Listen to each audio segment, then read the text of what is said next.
Commander Taemin stood on the bridge of the Time's Eternal Dawn *, watching the stars through the massive viewing window. He had commanded this ship for 7 years, exploring the far reaches of space and meeting new alien species. Today should have been like any other day. But something felt wrong. The communication panel blinked red. Messages were coming in from every human colony across the galaxy. Taemin walked over to his communication officer and placed a hand on her shoulder. "What are they saying, Daun?" Daun looked up at him with worried eyes. She was Earth's best diplomat, someone who always stayed calm in any situation. But now her hands were shaking as she touched the control panel. "Sir, every colony is reporting the same thing. Strange lights in the sky, equipment behaving oddly. People are hearing voices that aren't there." Dr. Jiwoo rushed onto the bridge. She was the ship's chief scientist, someone who could explain almost anything with logic and facts. But right now, she looked confused and afraid. "Commander, I need to show you something," she said. "The quantum readings are off the charts. Whatever is happening, it's affecting the entire human species at the same time." Taemin followed Jiwoo to her laboratory. The screens showed waves of energy moving through space. These waves were passing through every star system where humans lived. 47 colonies, 12 star systems, all affected at once. "What does it mean?" Taemin asked.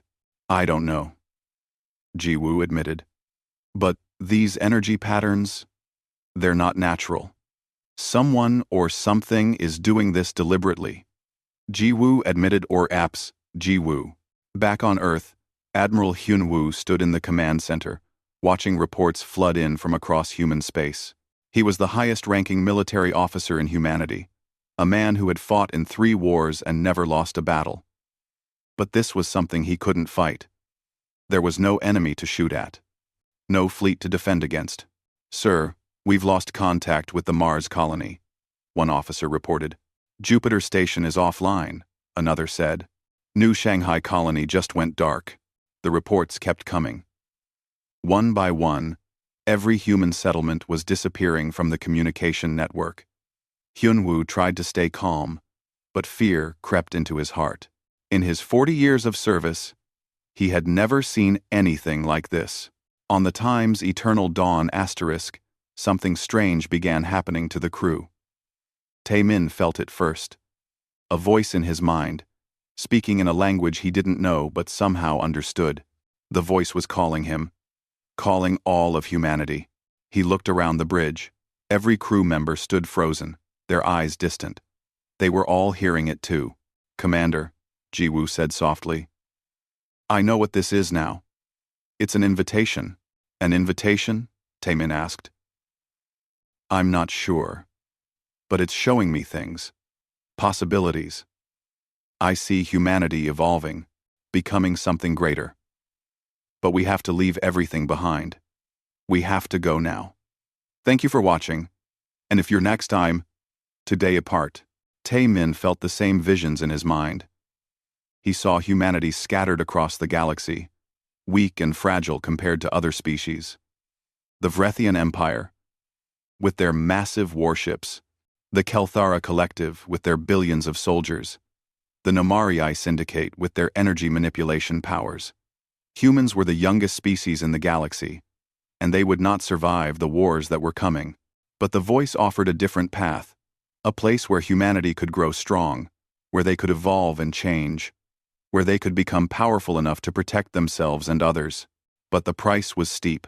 They had to abandon their homes, they had to disappear completely, and they had to do it right now. "How long do we have?" Taemin asked. 72 hours, Jiwoo replied. "After that, the gateway closes. Anyone who doesn't go will be left behind forever." Taemin immediately opened a channel to Admiral Hyunwoo on Earth. The Admiral's face appeared on the screen, looking tired and confused. "Hyunwoo, are you hearing it too?" Taemin asked. "Yes," the Admiral replied. "Every human alive is hearing it. The politicians are panicking. Some think it's a trap. Others think it's our only hope. What do you think?" Hyunwoo was quiet for a moment. "I think if we stay, we die." Maybe not today or tomorrow. But the galaxy is becoming more dangerous.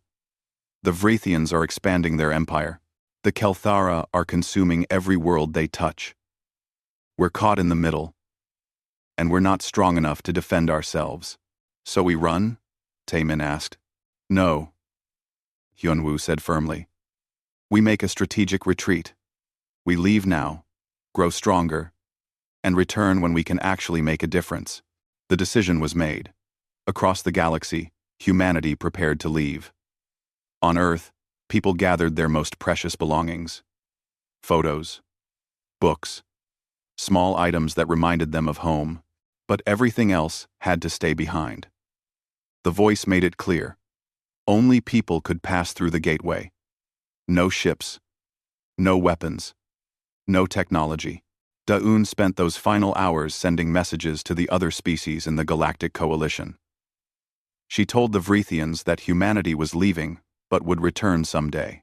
She told the Kelthara to remember that humans had been friends to them. She told the Nomarii to preserve the history of Earth. Most of the aliens didn't understand. They thought humans were abandoning the galaxy out of fear. Some laughed. Others felt betrayed. But Da-un didn't care what they thought. She knew the truth. Humanity wasn't running away. They were preparing for something greater. On the third day, the gateways opened. They appeared in the sky, above every human world. Massive circles of light that led to somewhere beyond normal space. Taemin was the last person to leave the time's eternal dawn asterisk. He walked through the empty corridors of his ship, remembering all the adventures they had shared. Before stepping through the gateway, he recorded one final message. His hands moved across the control panel, typing words that he hoped someone would find someday. To whoever finds this message. We are humanity. We lived on a small blue world called Earth. We explored the stars with hope and wonder. We made friends among the stars and tried to build a better future. But we were not strong enough. Not yet. So we're leaving. We're going somewhere we can grow. Somewhere we can become powerful enough to protect the innocent and stand against tyranny. We don't know how long it will take. But we will return. Tell the galaxy that humans keep their promises. We will be back. After. Taemin pressed send and watched the message transmit to every corner of the galaxy. Then he turned and walked through the gateway. The light surrounded him. Warm and welcoming. He felt his body changing, evolving. The journey had begun. Across the galaxy, 50 billion humans stepped through the gateways and vanished. In the space of a single moment, every human settlement became empty. Ships floated in space, with no one aboard. Cities stood silent and abandoned. The only thing left behind were the structures humanity had built and the memories they had created. On the Vrithian homeworld, Chancellor Vrektar watched the reports with satisfaction. The humans were gone. Their territories were now available for conquest. Their technology could be studied and copied. Humanity's disappearance was the Vrithian Empire's greatest opportunity. The Kelthara Collective sent swarms of workers to claim the abandoned human colonies. They stripped the buildings of useful materials and converted the worlds into new breeding grounds. The Nomari Syndicate, beings of pure energy, simply observed and recorded. Their scholar, Nimral, collected every piece of human data he could find. He had a strange feeling that this was not the end of humanity's story. Something told him they would see humans again. The Galactic Coalition officially declared humanity a lost civilization. They were added to the historical records, alongside dozens of other species that had vanished or gone extinct. The galaxy moved on, quickly forgetting about the small species that had lived for such a brief time among the stars. But in the empty spaces of the universe, in a place beyond normal reality, humanity was just beginning their true journey. They didn't know that 400 years would pass before they returned. They didn't know what challenges awaited them. But they knew one thing with certainty. When they came back, the galaxy would never be the same again. 400 years had passed since the humans vanished. The galaxy had changed dramatically in their absence. The Vrathian Empire now controlled more than half of all known space. Their massive warships patrolled the trade routes, demanding tribute from weaker species. High Chancellor Vrektar sat on his throne, confident that nothing could challenge his power. Vrektar was different from his ancestors. He was larger, more aggressive, and completely ruthless. Under his rule, the Vrathians had conquered 47 star systems, including all the former human colonies. Any species that resisted was either enslaved or eliminated. The galaxy lived in fear of his armadas. But even Vrektar had problems. The Kelthara Collective was expanding rapidly. Their hive-mind intelligence controlled billions of worker drones, and they consumed resources faster than any other species. Hive Queen Zesik had become obsessed with growth. She ordered her workers to strip entire planets bare, turning beautiful worlds into barren rocks. The third major power was the Nomarii Syndicate. These beings of pure energy didn't care about conquest or territory. They simply observed and recorded everything, but they controlled valuable technology that both the Vrethians and Kelthara wanted. This created a delicate balance of power that could collapse into war at any moment. The smaller species suffered the most. Without humanity's diplomatic influence, there was no one to protect them. Many became servants of the Vrethians. Others were absorbed into the Kelthara hive mind. A few managed to survive by hiding in remote corners of space. In the Nomari capital, a scholar named Nimral spent his days studying the lost civilizations of the galaxy. He had dedicated 2 centuries to understanding what happened to humanity. Unlike others who had forgotten about the humans, Nimral believed their disappearance was more than simple extinction. He had collected every piece of human data that still existed. Books, music, historical records, scientific journals. The humans had left behind a wealth of information, but most of it was locked behind encryption that no one could break. Nimral tried for decades to access these files, but failed every time. Then, one day, something changed. An old research station orbiting a dead star suddenly activated. It had been silent for 400 years. But now, it was transmitting a signal. Nimral immediately requested permission to investigate. The Nomari Council, curious about anything unusual, approved his expedition. Nimral traveled to the research station with a small team. The station was ancient by galactic standards, but human construction had proved remarkably durable. The life support systems were still functional, the computers still worked, but there were no people. Just empty rooms and silent corridors. In the deepest part of the station, Nimral found something incredible, a data vault hidden beneath the ocean floor of a nearby planet. The station's activation had been automatic, triggered by a 400-year timer. Inside the vault were detailed records of something called Project Exodus. Nimral spent weeks studying the files. He learned that the humans hadn't been taken against their will. They had chosen to leave. The project documents described an opportunity for rapid evolution, but the details were vague.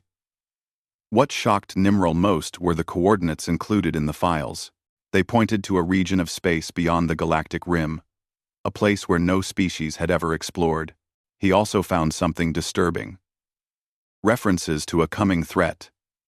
The humans had detected something in deep space, something ancient and dangerous. They had left not just to evolve, but to prepare for a war that hadn't happened yet. Nimral immediately reported his findings to the Nomari Council. They discussed the information for days before deciding to share it with the other major powers. Perhaps if everyone knew about the potential threat, they would stop fighting each other. But Vrektar laughed when he heard Nimral's report. The humans ran away like cowards, he said. They invented a story about evolution and threats to hide their weakness. Hive Queen Zesik was more interested. She ordered her workers to search the former human colonies for any remaining technology.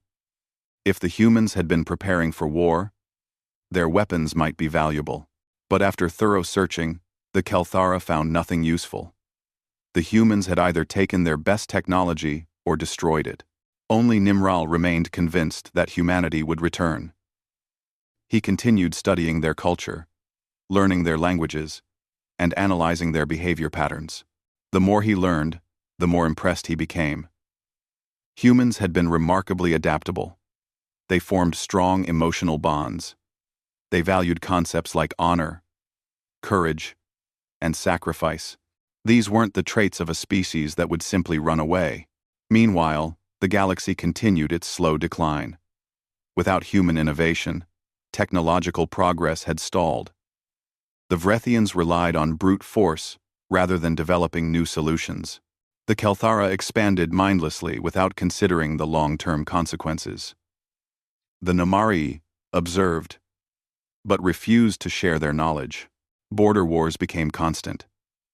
The Vrethians and Kelthara fought over resource-rich worlds. Thousands died in battles that solved nothing. Entire civilizations were caught in the crossfire. The galaxy that humans had left behind was becoming darker and more brutal with each passing decade. Strange things began happening in the regions beyond the galactic rim. Ships that ventured too far into unexplored space simply vanished. Sensors detected massive energy readings, but nothing was ever found when investigation teams arrived. And sometimes, very rarely, observers reported seeing strange vessels that didn't match any known design. These reports always came from the same general direction: the coordinates that Nimral had found in the human data vault. He became more certain than ever that humanity was out there somewhere, and they were building something. On the world of Pax Mora, a neutral planet that served as a meeting place for different species, refugees gathered to escape the wars. They came from dozens of civilizations, all seeking peace. But even Pax Mora wasn't safe. The Vrethian Empire wanted to claim it as a strategic position. Vrektar assembled a massive fleet and prepared to invade. The people of Pax Mora sent desperate calls for help. They broadcast on every frequency, hoping someone would answer. The Namari expressed sympathy, but refused to get involved. The Kelthara ignored the messages completely. The smaller species had no power to intervene. As the Vrethian fleet approached Pax Mora, the inhabitants prepared for the worst. They had no weapons and no defenses. Millions would die, and there was nothing anyone could do to stop it. Nimral watched the news reports from his study. He felt helpless. For 400 years, he had dedicated himself to understanding humanity. He had spent countless hours studying their history, their values, their dreams. And the one thing he had learned above all else was that humans hated bullies. They stood up for the weak. They defended the innocent. "Where are you?" Nimral whispered to the empty room. "If you're really out there, if you really became stronger, now would be the perfect time to return." Deep in unexplored space, beyond the rim of the galaxy, something stirred. Ancient sensors that had been waiting for centuries suddenly activated. They detected the distress calls from Pax Mora. They analyzed the tactical situation. They calculated response times, and then they sent a single message to a fleet that had been waiting 400 years for this moment. The message was simple. Just 3 words. "It is time." On a massive shipyard hidden in the darkness between galaxies, lights began turning on. Thousands of vessels that had been in standby mode awakened. Crews that had been training for generations moved to their stations. Weapons systems that had never been fired charged their power cores. At the center of this fleet was a ship unlike anything the galaxy had ever seen. Sleek and silver, it seemed to shimmer between different states of matter. On its bridge stood a man named Jae Sung. He was young by human standards now, only 200 years old. But he had been born on this journey, in the space between galaxies, and he had trained his entire life for this day. Jae Sung looked at his crew. Bo Ra, his chief engineer, smiled with excitement. Sung Ho, his science officer, checked the navigation systems one final time. Hana, his best soldier, stood ready at tactical control. "Is the fleet prepared?" Jae Sung asked. All ships report ready, Captain, Bora replied. Then let's go home, Jae-sung said. Plot a course for Pax Mora. Maximum speed. And broadcast our identification on all frequencies. It's time the galaxy remembered us. The human fleet began moving. They traveled faster than light, using technology the galaxy had never imagined. The journey that would have taken months in the old days now took hours. 400 years of evolution, of advancement, of preparation were about to be revealed. Nimral sat in his study, still watching the news about Pax Mora. The Vrithian fleet was only hours away now. He felt deep sadness for the people who would die. And then, his computer beeped. A new signal had been detected. Coming from beyond the galactic rim, moving impossibly fast. The signal contained a message in 47 languages. Nimral's hands shook as he read it. This is the human vessel Horizon's promise. We have returned. The Vrethian armada surrounded Pax Mora like a predator circling wounded prey. 300 warships blocked every escape route. High Chancellor Vrektar watched from his flagship, satisfied that victory would be swift and absolute. The people on the planet below had nowhere to run. Begin the bombardment, Vrektar ordered. Target their communication centers first. I want them silent before we land ground forces.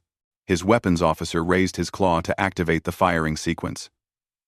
But before he could complete the action, every screen on the bridge suddenly went blank. Then, they all displayed the same message. This is the human vessel Horizon's promise. We have returned. This aggression ends now. Vrektar stared at the message in disbelief. Humans? Impossible. They had been gone for 400 years. They were extinct, forgotten, irrelevant. This had to be some kind of trick. Find that ship, he commanded. Lock weapons and prepare to destroy it. The sensors swept through space, searching for the source of the transmission. And then they found it. A single vessel had appeared between the Vrithian fleet and Pax Mora. It hadn't arrived through normal space travel. One moment, there was nothing. The next moment, the ship simply existed. The design was unlike anything in the database. Smooth and elegant, the ship seemed to shift and shimmer as if it wasn't completely solid. It was smaller than a Vrethian battleship, but larger than a cruiser. No visible weapons, no obvious shield generators. Just a strange silver craft that seemed to bend light around itself. One ship? Vrektar laughed. They send one ship against my entire fleet? Humans were always foolish. Destroy it immediately. 50 Vrethian warships opened fire at once. Plasma cannons unleashed devastating beams of energy. Missile launchers sent hundreds of explosive projectiles streaking through space. It was enough firepower to vaporize a small moon. But something impossible happened. The weapons simply stopped. Every plasma beam froze in space like it had hit an invisible wall. Every missile decelerated to zero and hung motionless. The Vrethian crews watched in confusion as their most powerful weapons became completely useless. On the bridge of the Horizon's promise, Captain Jae-sung remained calm. He had expected this reaction. The galaxy hadn't changed much in 400 years. The strong still tried to bully the weak.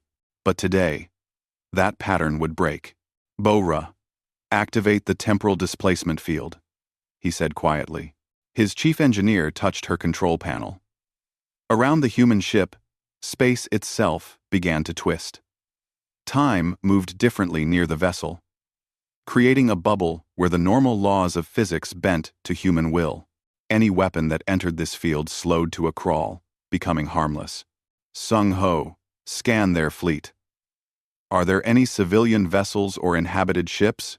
The science officer checked his instruments. Negative, Captain. All 300 ships are military-grade with trained soldiers aboard. No prisoners or hostages detected. Good. Then we can proceed without moral complications. Hana, disable their fleet. Non-lethal methods only. Commander Hana smiled. She had trained her entire life for combat. But this would be her first real battle. Her fingers danced across the tactical controls with practiced precision. The Horizon's promise possessed weapons the galaxy had never imagined, but today they wouldn't need the destructive ones. A pulse of energy emerged from the human ship. It was invisible to the naked eye but completely devastating to electronic systems. The pulse washed over the Vrithian fleet in exactly 4.7 seconds. Every ship's power core shut down simultaneously. Life support remained functional, but weapons, engines, and shields all went offline. 300 warships became 300 metal tombs floating in space. The crews were alive, but helpless. They couldn't move, couldn't fight, couldn't even send a distress signal. They could only watch as the single human vessel remained perfectly operational.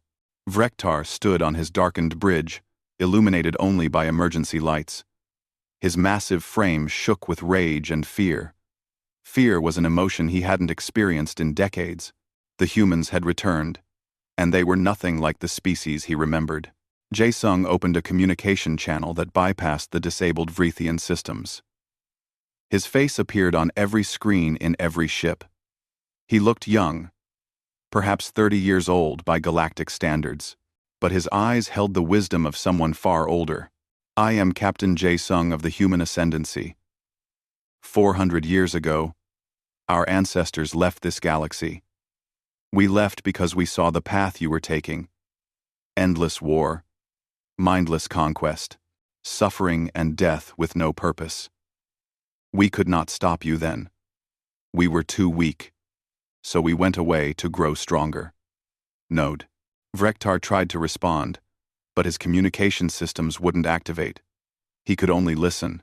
We did not return to conquer you, Jae-sung continued. We did not return to seek revenge. We returned because we made a promise. A promise to protect the innocent. A promise to stand against tyranny. The people of Pax Mora have done nothing to deserve destruction. Your war with them ends today. We offer you a choice, High Chancellor Vrektar. You can accept peace and join us in building a better galaxy. Or you can continue on your current path and face opposition you cannot overcome. Choose wisely. With that, Jae-sung closed the channel. He turned to Bo-Ra. Restore power to their life support and communication systems only. Let them talk among themselves. Let them think about what just happened. Power slowly returned to the Vrethian ships. The crews could breathe normally again and communicate with each other. But their weapons and engines remained offline. They were utterly at the mercy of a species they had thought extinct. On Pax Mora, the inhabitants watched everything unfold. They had expected to die today, but instead, a miracle had occurred. The humans, those legendary beings from ancient stories, had returned to save them. Nimral received the news in his study. He immediately began making travel arrangements. He had to meet these humans, had to see for himself what they had become. The Nomari Council granted him permission, curious about what their scholar would discover. Across the galaxy, the news spread rapidly. Humans had returned. They had disabled an entire Vrethian fleet without firing a shot, without taking a single casualty. The younger species celebrated. The oppressed felt hope for the first time in centuries. But the powerful felt something different. They felt fear. Hive Queen Zesik received the report in her throne chamber. The Kelthara had no emotion, in the traditional sense, but the hive mind experienced something close to concern. If humans could disable Vrethian technology so easily, what could they do to Kelthara systems? She immediately recalled all Kelthara forces to defensive positions. The expansion would pause until they understood this new threat. Or opportunity. The hive mind couldn't decide which category humans fell into. Back at Pax Mora, Jae-sung allowed a delegation from the planet to visit his ship. They came aboard with wonder in their eyes, looking at technology they couldn't begin to understand. The ship's interior was clean and bright, with crew members who looked remarkably human despite 4 centuries of evolution. The delegation's leader was an elderly being named Kelros. He had lived through 40 years of war and suffering. When he saw Jae-sung, tears formed in his eyes. "Thank you," Kelros said simply. "We thought no one would help us. We thought we would all die today." Jae-sung smiled gently. "Humanity has a saying. We learned it from our ancestors on Earth, long before we ever reached the stars. Those who have the power to help have the responsibility to use it. We were not strong enough 400 years ago, but we are strong enough now." "What will happen to the Vrithians?" Kelros asked. "That depends on them," Jae-sung replied. "We gave them a choice. If they choose peace, we will help them. If they choose war, we will stop them. But we will not destroy them. Every species deserves a chance to evolve beyond violence. And if they attack you again?" Jae-sung's expression became serious. "Then, we will defend ourselves and others. We did not spend 400 years preparing just to watch the galaxy burn. Change is coming, Kelros. Whether peacefully or forcefully will be decided by those who currently hold power." Nimral arrived 3 days later. He requested a private meeting with Jae-sung, which was granted. The Namari scholar entered the captain's quarters with excitement and trepidation. This was the moment he had worked toward for 2 centuries. "Captain Jae-sung," Nimral said, "I have studied your species for longer than most beings live. I have read your histories, learned your languages, and tried to understand your values. I knew you would return. But I never imagined you would become this powerful." "We had good teachers," Jae-sung replied. "Our ancestors left behind detailed records. They taught us what it meant to be human. Not just the biology, but the spirit, the drive to help others, the refusal to accept injustice. These things didn't change, even as our bodies and minds evolved." "What did you find out there?" Nimral asked. "Beyond the galactic rim?" Jae-sung walked to his window, looking out at the stars. "We found a place where time moves differently. A pocket of space where we could evolve for centuries, while only years passed in normal space. We found technology left behind by ancient civilizations, and we found purpose. We knew that someday, we would need to return and face challenges the galaxy wasn't ready for." "The threat you detected before leaving," Nimral said. "Is it real?" "Very real," Jae-sung confirmed. "But it won't arrive for another 20 years. We have time to prepare. Time to unite the galaxy. Time to become strong enough to survive what's coming. Will you share your technology with us?" "Eventually," Jae-sung said. "But knowledge without wisdom is dangerous. We need to build trust first. Prove that we're not conquerors. Show the galaxy that cooperation is more powerful than domination." Nimral nodded slowly. "You have changed the balance of power in a single day. The Vrethians will not accept this easily. Neither will the Kelthara or others who benefit from the current system." "We know," Jae-sung acknowledged. "Change is never easy. But it is necessary. The galaxy our ancestors left was headed toward destruction. We came back to offer a different path." 3 months had passed since humanity's dramatic return. The galaxy was adjusting to a new reality, where humans held overwhelming military superiority. Captain Jae-sung had established a diplomatic station called New Haven, where representatives from different species could meet and discuss the future. Ambassador Yoon-ji led the diplomatic efforts. She was patient and thoughtful. Someone who believed in solving problems through conversation rather than force. Every day, she met with delegations from across the galaxy. Some came seeking protection. Others came seeking technology. A few came seeking understanding. "We cannot simply give our technology to everyone," Yoon-ji explained to a group of representatives. "Advanced weapons, in the wrong hands, would cause more harm than good. We need time to build trust and establish systems that ensure technology serves peace, not war." A delegate from a small species called the Prixians spoke up. "But the Vrethians still patrol our space. They still demand tribute even after you humiliated their fleet. What good is your power if you don't use it to protect us? Yunji felt the weight of that question. It was one she had asked herself many times. We are working on a comprehensive solution. But lasting peace cannot be imposed by force alone. It must be built through cooperation and mutual understanding. Understanding? Another delegate said bitterly. The Vrethians have killed millions of our people over the centuries. They don't understand anything except strength. While Yunji struggled with diplomatic challenges, General Taeyang commanded the military forces. He was very different from Jae-sung, where the captain believed in restraint and patience. Taeyang believed in decisive action. He had argued from the beginning that humanity should enforce peace throughout the galaxy immediately. We have the power to end all wars in a matter of weeks, Taeyang told his staff. Every day we delay, innocent beings die. How is that moral? How is that right? His chief of staff, Lieutenant Min Seo, understood his frustration. She was a soldier who had trained for combat her entire life. Watching injustice continue, while they did nothing, felt wrong. But she also understood the complications. General, if we enforce peace through superior force, we become the very thing we left to avoid, conquerors who impose our will on others. The difference is intent, Taeyang argued. We don't want to rule anyone. We just want to stop the killing.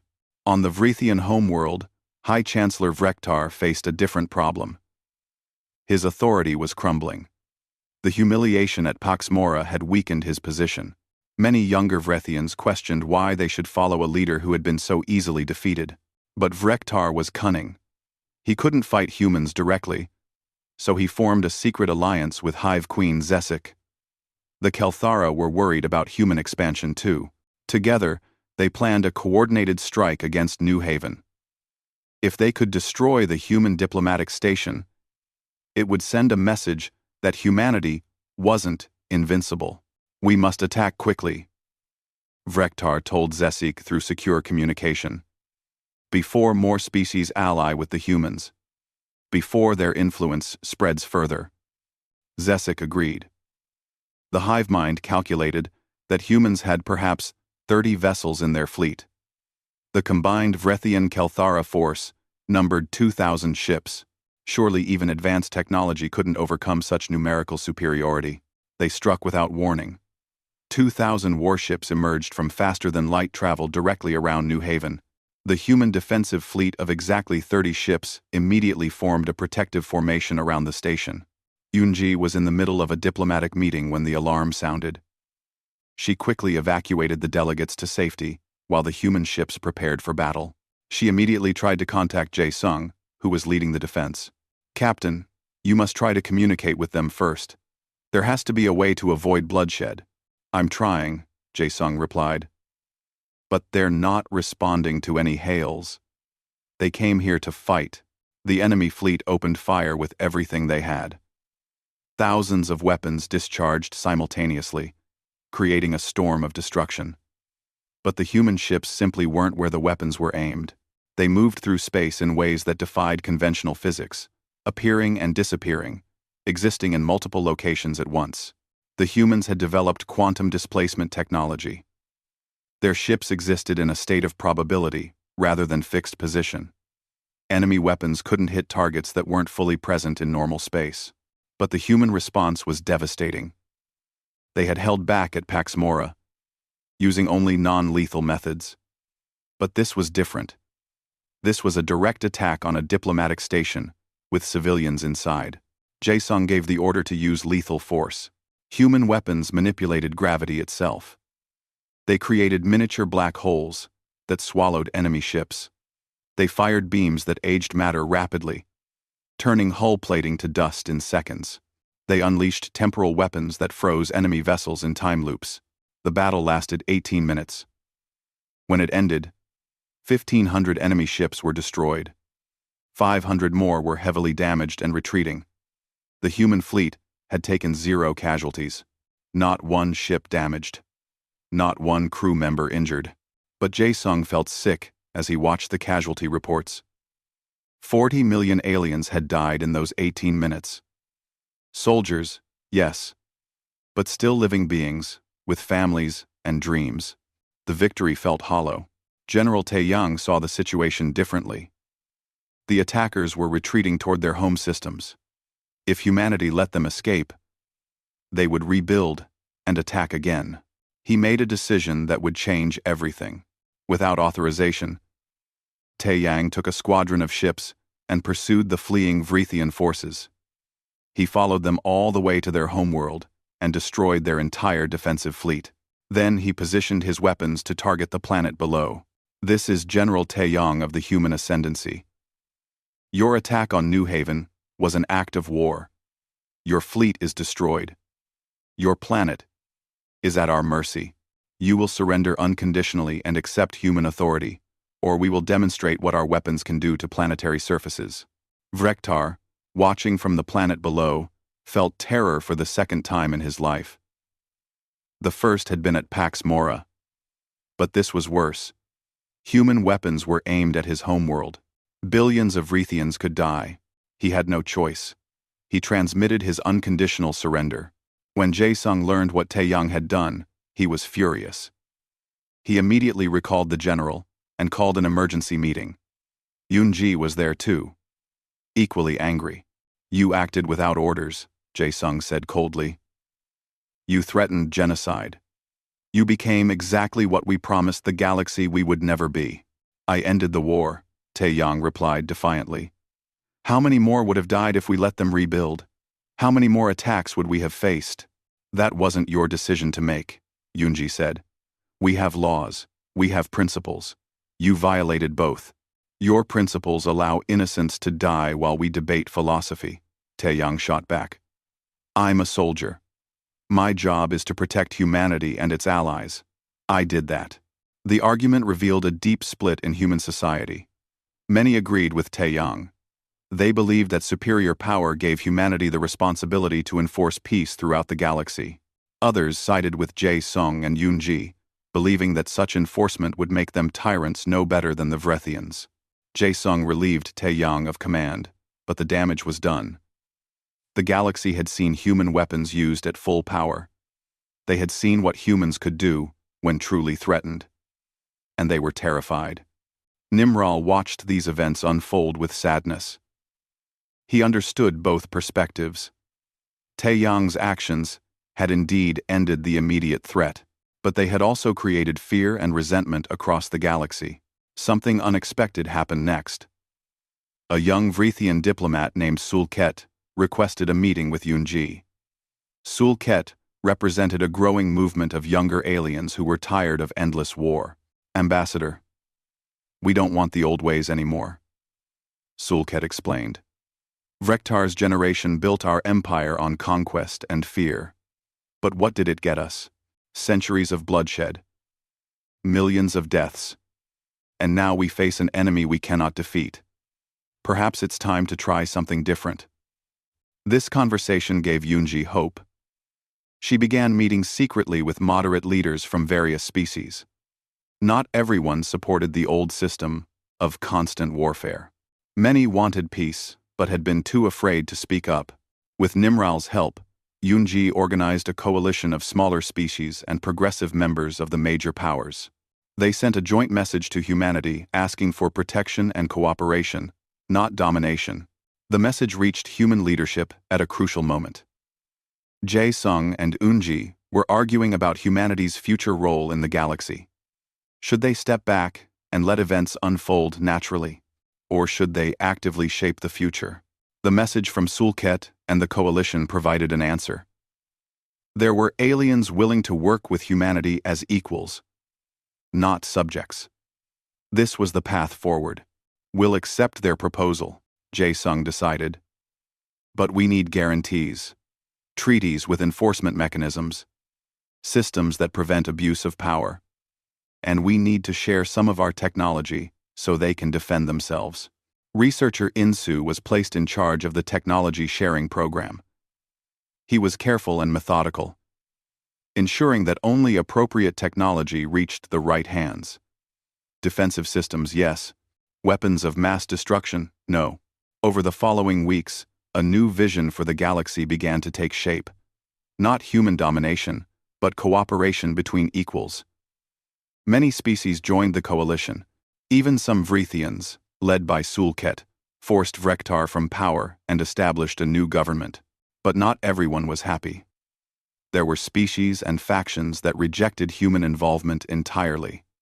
They retreated to their own territories, building defenses and preparing for a future conflict. And in deep space, the ancient threat that humans had detected centuries ago continued its slow approach. Taeyang had been right about one thing. Time was running out. The galaxy needed to unite, and it needed to do so quickly. 1 year had passed since humanity's return to the galaxy. The time had come for something unprecedented. Every major species would gather on New Haven for what they called the Concord Summit. Here, they would decide the future of the entire galaxy. Captain Jae-sung stood at the window of his quarters, watching ships arrive from every corner of known space. Each vessel represented a different civilization, a different history, a different vision of the future. The weight of responsibility pressed heavily on his shoulders. Ambassador Eunji entered without knocking. They had become close friends over the past year, united by their shared belief in peaceful cooperation. "Are you ready for this?" she asked. "No," Jae-sung admitted. "How can anyone be ready to reshape an entire galaxy? What if we make the wrong choice? What if our solution creates new problems? Then we'll fix those problems together," Eunji said gently. "That's the point of cooperation. No single species has all the answers." The summit hall was massive, designed to accommodate thousands of delegates.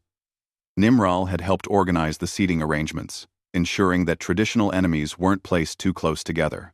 The Nomari scholar moved through the crowd, greeting old friends and making new ones. Sulket arrived, representing the new Vrethian government. The old chancellor, Vrektar, was in prison, awaiting trial for war crimes.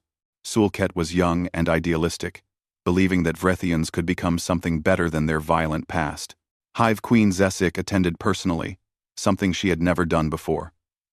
For a hive mind to risk its queen was unprecedented. It showed how seriously the Kelthara took these negotiations.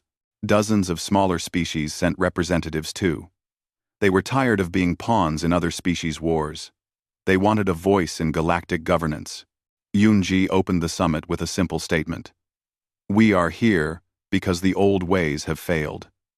Centuries of war have brought only suffering. We have a chance to build something better, something where all species can thrive without fear." She presented humanity's proposal, which they called the sharing. Humans would gradually release advanced technology to other species. Not weapons, but tools for medicine, energy production, and space travel. They would share genetic and cybernetic enhancements that could extend lifespans and improve quality of life. But there were conditions. Species receiving this technology had to commit to peace. They had to establish democratic systems that gave their citizens a voice. They had to respect the rights of other civilizations. And they had to contribute to the collective defense of the galaxy. "We will not rule you," Eunji said clearly. "We will not save you from every problem. We will walk beside you as equals. But we will not stand by while innocents suffer." The response was mixed. Progressive delegates cheered. Conservative factions objected loudly. A Vrethian traditionalist stood and spoke. "You offer chains wrapped in gifts. You say we'll be equals, but you control the technology. You control the power. How is that different from the empire we built?" Jae-sung stood to respond. "The difference is choice. We don't demand tribute. We don't conquer territories. Any species can refuse our offer and go their own way. But those who accept must follow the agreed rules. Peace is not optional in a cooperative system." Zesik spoke next, her voice echoing through the hall in a way that made everyone uncomfortable. The Kelthara hive mind rarely communicated with outsiders. "We have information that must be shared. The Kelthara collective is dying.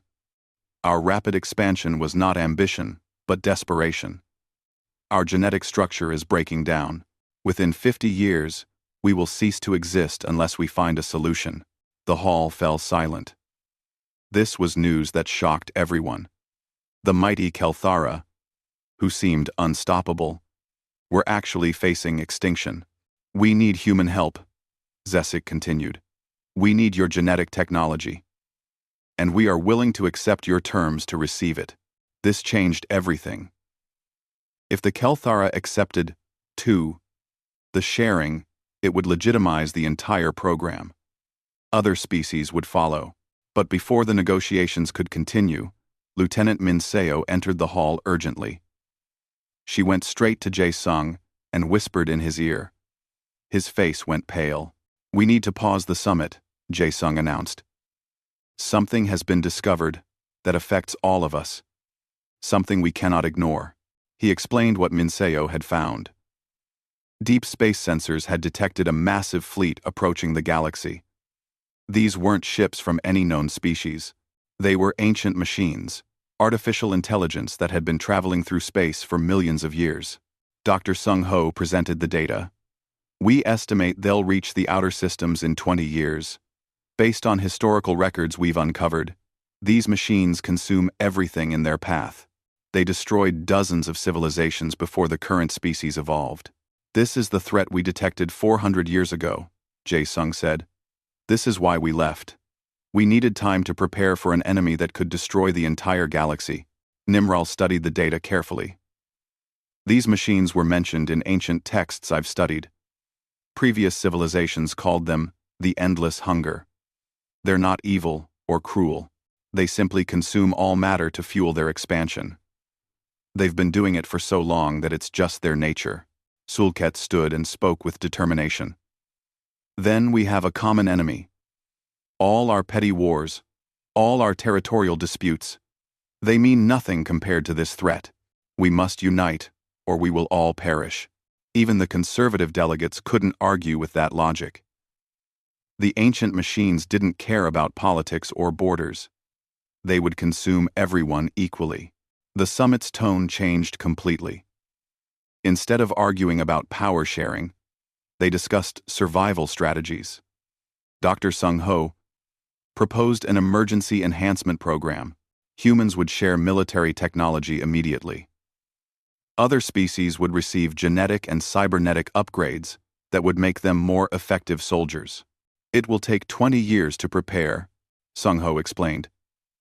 We need to build new ships, train combined forces, develop weapons that can harm machine intelligence, and we need to do it together. Over the following days, the Galactic Covenant was drafted and signed.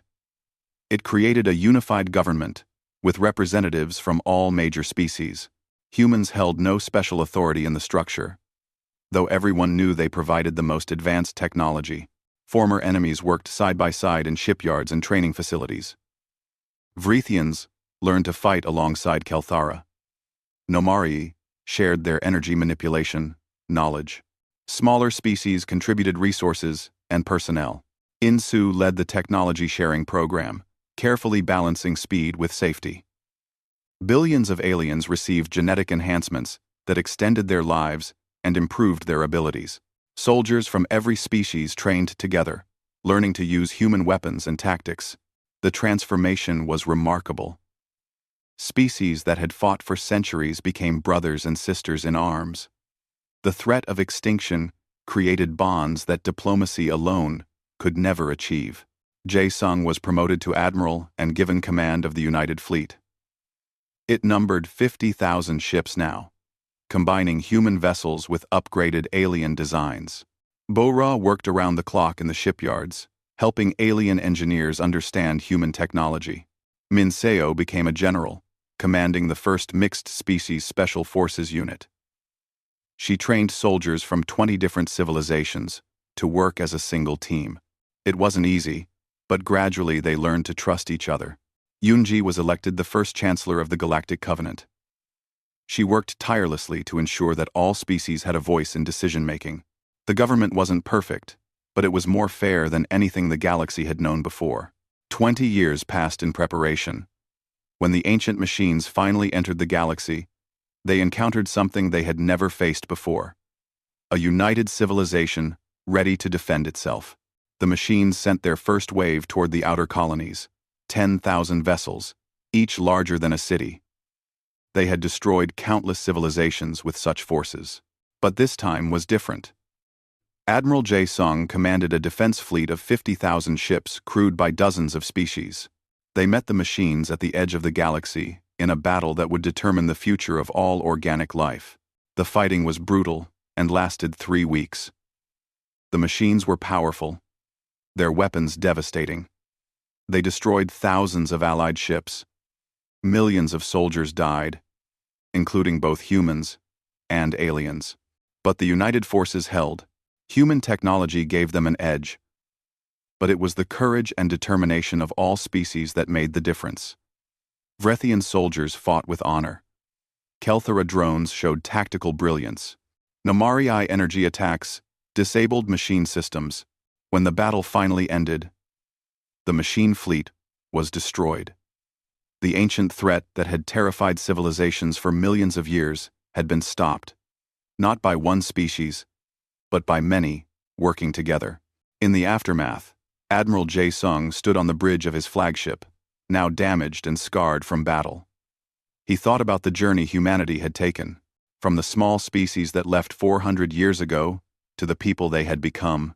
"We didn't return to dominate the galaxy," he said to Yunji, who stood beside him. "We returned to ensure no species would face extinction alone. Today we proved that together, we're unstoppable." Yunji looked at the diverse crew working around them. Humans, Vrethians, Kelthara, Nomari, and dozens of others. All working together with a common purpose. "This is what we left to find," she said. "Not just power or technology. We needed to learn that true strength comes from unity. That's the lesson we bring back to the galaxy." On New Haven, Nimral was recording the history of these events. A young Vrethian child, Sulket's daughter, came to visit him. She had been born after the war ended and knew only a galaxy at peace. "Shalar Nimral, I have a question," she said. "My teacher told us about the old days, about the wars and the suffering. Why did the humans come back? They were safe where they were. They could have stayed hidden." Nimral smiled at her innocence. "That's a good question.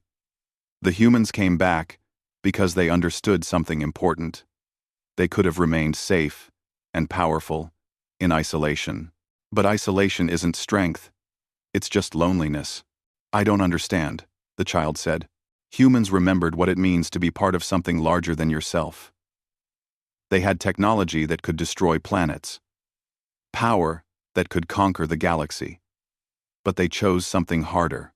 They chose to share that power, to become equals with species that had once been stronger than them. That choice, little one, is what made them truly strong." The child thought about this for a moment. "So, being strong isn't about having the best weapons?" Scenes Teen 1. The child thought about this for a moment. "So, being strong one steward's teen." "No," Nimral said gently. "Being strong is about having the best weapons and choosing not to use them except to protect others. It's about having all the power and choosing to give it away.